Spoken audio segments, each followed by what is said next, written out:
This is going to be a full system walkthrough for the Insta360 X4. Let's get into it. So you can see right here, we've got this first little tab. This is going to let us make the screen where it can rotate.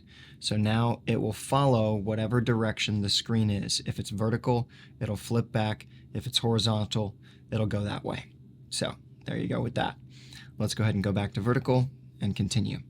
This next button right here is going to lock the screen. So if you're someone that wants to make sure that the screen is not having anything happen to it, whether you're on water or whatever, this is going to do that for you. We're going to swipe up to remove that lock. Come back in. This little section right here is going to be your brightness. You can set this to auto, or you can turn the auto off and do your brightness on your own. And that's going to be your auto feature. All right. Coming over here, we've got the premium lens guards is what I have selected for right now because that's what I have on. You can set this to auto, standard, premium, or no lens guard. That's pretty straightforward. Personally, I found that the auto actually works decently well, but I'm going manual for the most part. So the next thing is going to be this little button right here, which is the screen reader. When on, the camera provides voice prompts for certain commands or actions. So if you're trying to do something, it'll give you a little voice prompt. All right. And then we'll go ahead and actually do that really quickly. So activate for shooting, switching modes, low battery, etc. So if I press this, start recording. There you go. And now you know that you have started your recording. Shooting complete. There you go. So there are our voice prompts turned on and off, and you get those for the different modes and so on. I'm going to turn that off because I do not need it. Then we've got the audio right here. You can have this to high, medium, low, or mute. If we put it here, you'll hear that sound.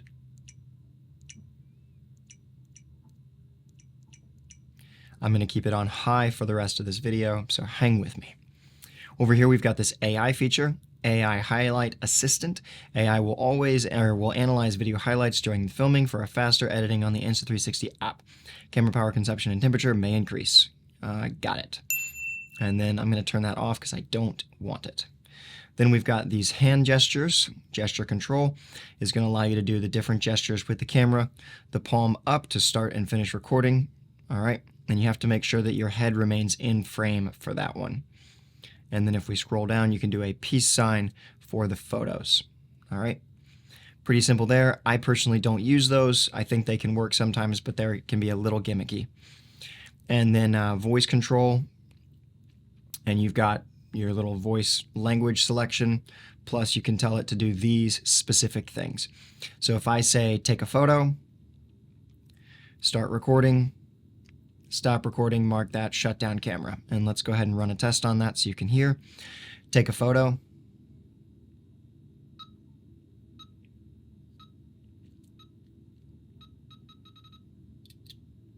There you go. And now start recording.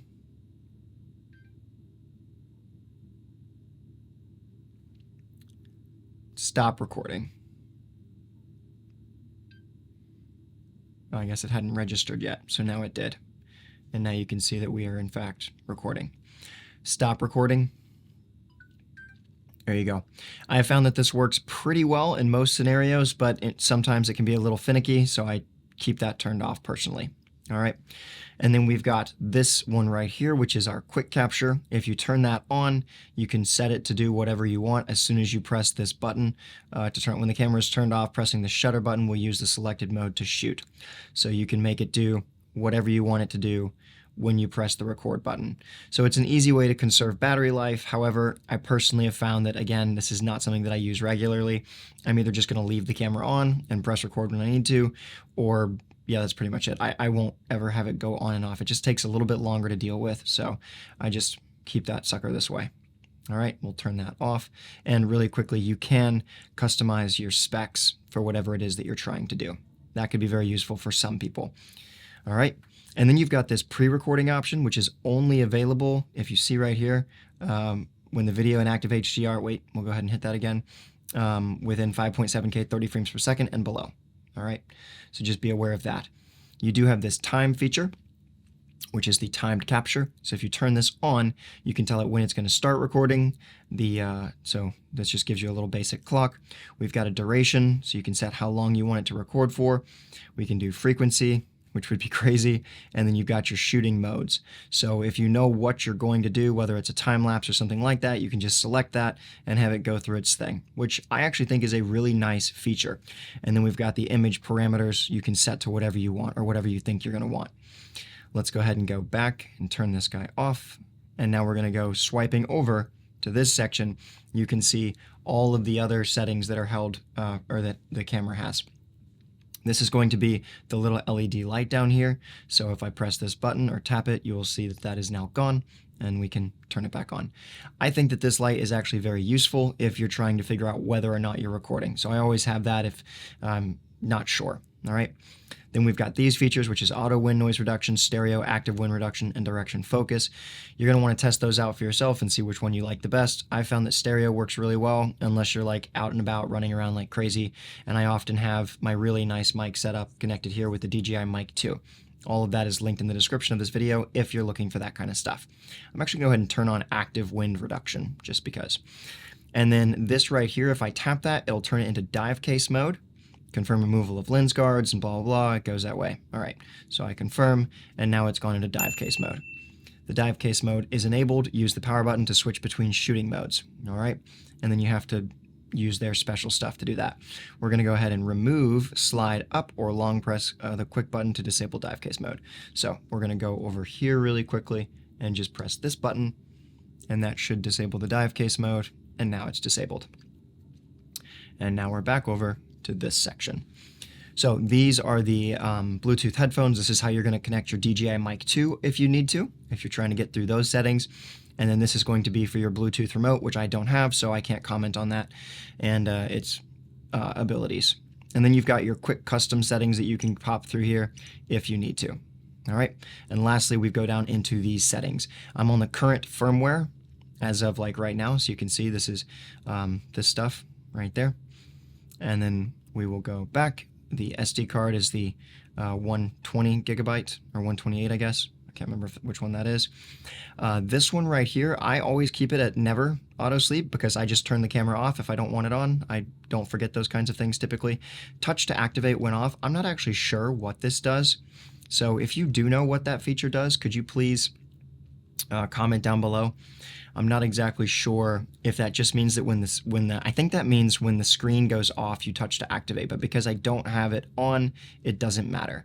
And that's what I would assume this feature does. Auto power off is never because I don't want it to go off. If I don't want it to go off, I'll just turn it off if I want it off. And then the power off charging, well, actually, I'll go and show you this feature really quickly. You can see you got 3 minutes, 5 minutes, and 15 minutes for those different things. All right, and then just to go back really quickly for the screen, those were the ones 5 seconds, 10 seconds, 30 seconds, and then never. Power off charging. So if it's the power on the camera is off and you plug it in, it's going to charge only. It's going to charge and power on, or it's going to charge and record. And you just change that setting based on what you think you need for your use case. And then we will come down to image settings. I personally have it set to H.265 because of the compression rates and stuff. That's a personal thing, so you just figure out what you like and you go there. Then we've got the bit rates. I set the bit rate to high. I want as much of the bit rate as I can possibly get. That's the goal with this camera anyway. Video sharpness, I set to medium. Some people to go to low. Just figure out what you like in your final image. Maybe try some out and see. And then, actually, you know what? I'm going to lower my sharpness all the way. And then anti-flicker, I have it on auto, but if you know what kind of light frequencies you're working with, then you can go with that. So that's not a bad deal. And then lastly, we have in-camera stitching. I don't use that feature at all. So just personal, you can decide what you like there. And now if we go down, you can see we've got a customize button. This is going to be your quick button. I have mine set to lock the screen because I plan to use this for surfing, and I'm going to want to be able to lock the screen and unlock the screen very quickly.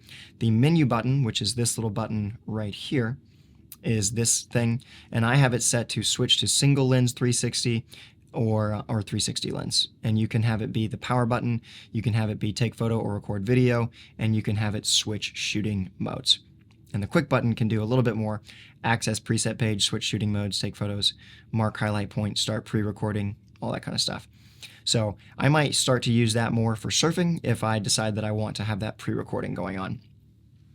I wouldn't be surprised if that's actually something that I use regularly.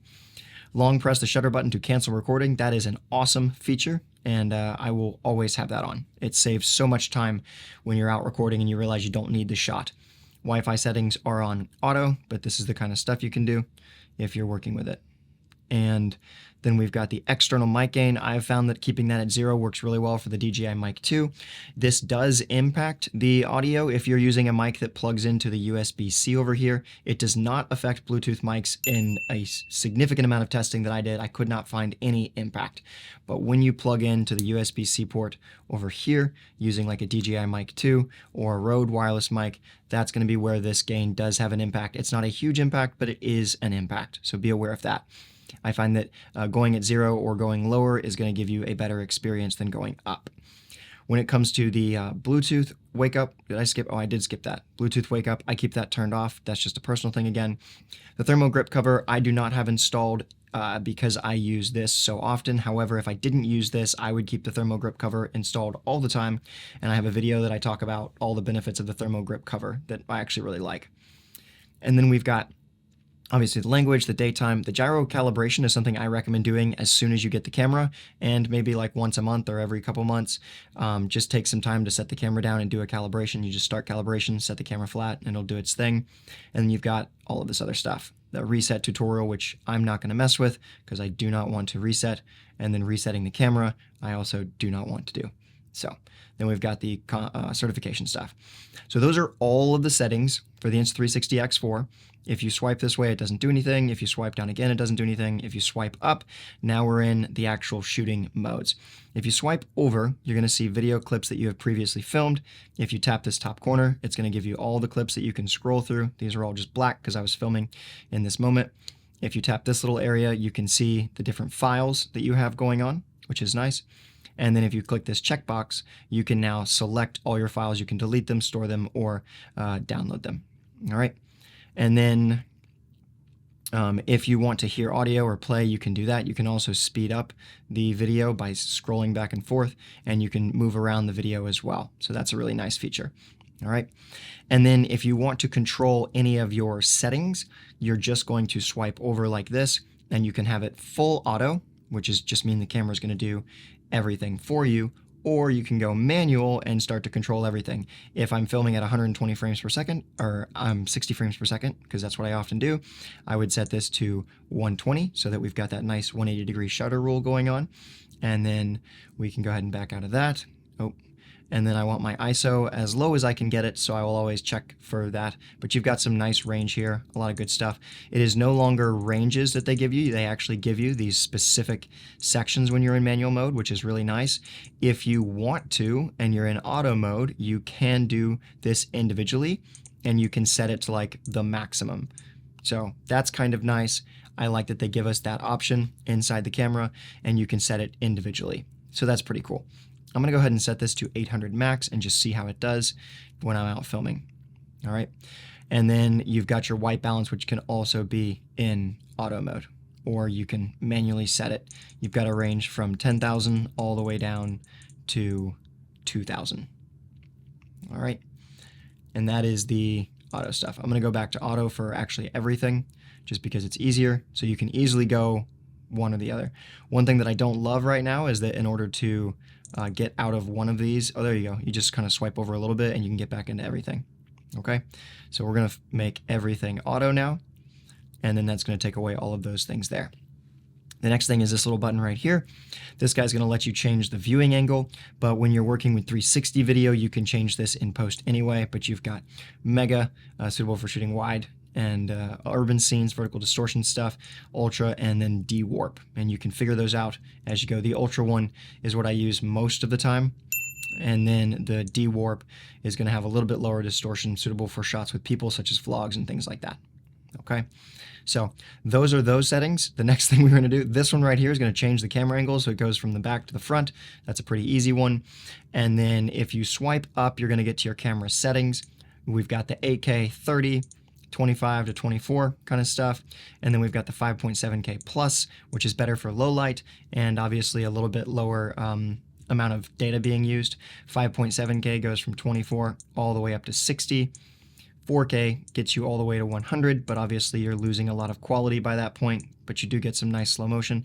I keep it at 5.7K 60. That's been my jam. All right. If you tap this section right here, this is where you're going to be able to go between your video mode or your 360 versus single lens mode. This is actually a really nice, easy to scroll through thing. So you've got HDR photo, we've got photo mode, you've got video, HDR, time lapse, and then time shift, bullet time, loop recording, which I'll be using, especially when I'm out surfing and stuff like that. You've got this nice thing for star lapses. Then you've got the burst mode, which is something you can use pretty easily with kids and stuff. It's nice. And then we've got the interval shooting, so you can set that up, and then obviously the HDR photo again. So that's kind of some of the main settings. Within each of these, you're going to have a lot more options. So if I click on like photo mode, for instance, and we scroll up, you can see we've got a little timer there, and then we've got 72 or 18 megapixel photo. So that's nice, pretty easy. And then if we go back into here, we can go over to the HDR, active HDR video, which is going to limit some of the stuff. You've just got 5.7K, 30 to 24. All right. And then if we go over to time lapse, you're going to be able to see all of the different settings. You can set your resolution. I always go with 11K, pretty much always going with, well, you only have 30 frames per second, but then you can change your interval for the kind of time lapse that you're filming and how long you're going to be filming. I like that. All right. We'll go ahead and go back down.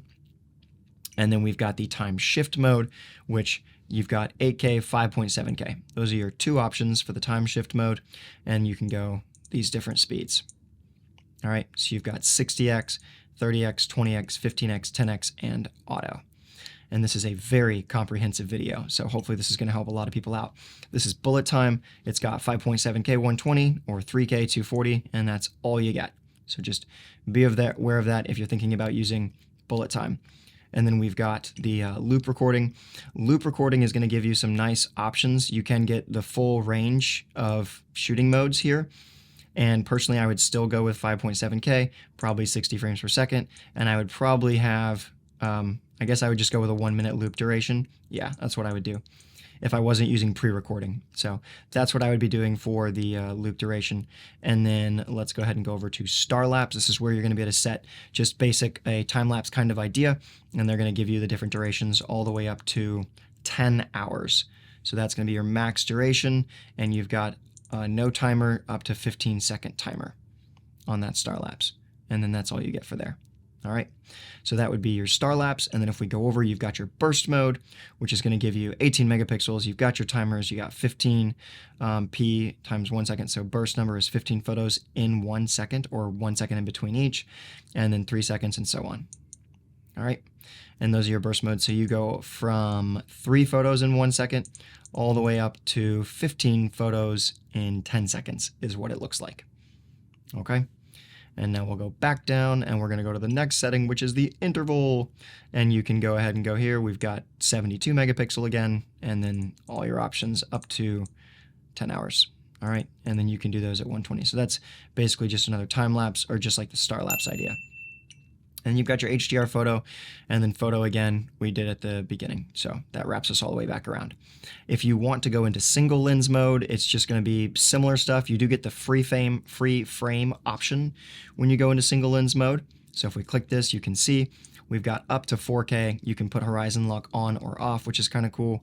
And then you've got your ratios for later. Free frame mode is going to be like the Go 3, so you just need to be aware of that. You're not getting a full 360 video. You're now just getting one lens facing you or not facing you. And the highest you get is 4K 30 on that one, but it is one lens. So it's not as bad as it would sound if you just were using 360. You've got the Me mode, which is pretty popular, a lot of fun stuff. You do get up to 4K 30 on this one, and you have to apply flow state and post to get that, so I would definitely look into that. And then with the 2.7K, you get all the way up to 120, which is nice, and you can drop down to 24 frames per second. But these guys are doing the flow state stabilization and horizon lock with adjustable aspect ratio in post using the app or studio. All right, so just be aware of that if you're thinking about using that option. And if I was going to use, I'd probably use the that. We'll see. And then there you got the loop recording and the other same features. Okay, and then if you want to do video, you do get a little bit different video stuff. It's 4K 30, 2.7K 60, and then 1080p 60 all the way down to 24. And that is a complete walkthrough of the Insta360 X4 settings and stuff. If there was anything that you have questions about, please comment down below. I'm more than happy to answer them. I'm planning to do a lot of information on this camera in the future. We're going to be doing a lot of tests through all the different settings and features, and it should be really helpful for everybody out there. My goal is to give you the information you need on the stuff that you want so you can make the better buy. And if this is helping you out, like and follow for more, because it helps me out. Let's keep having fun, and I'll see you in the next one.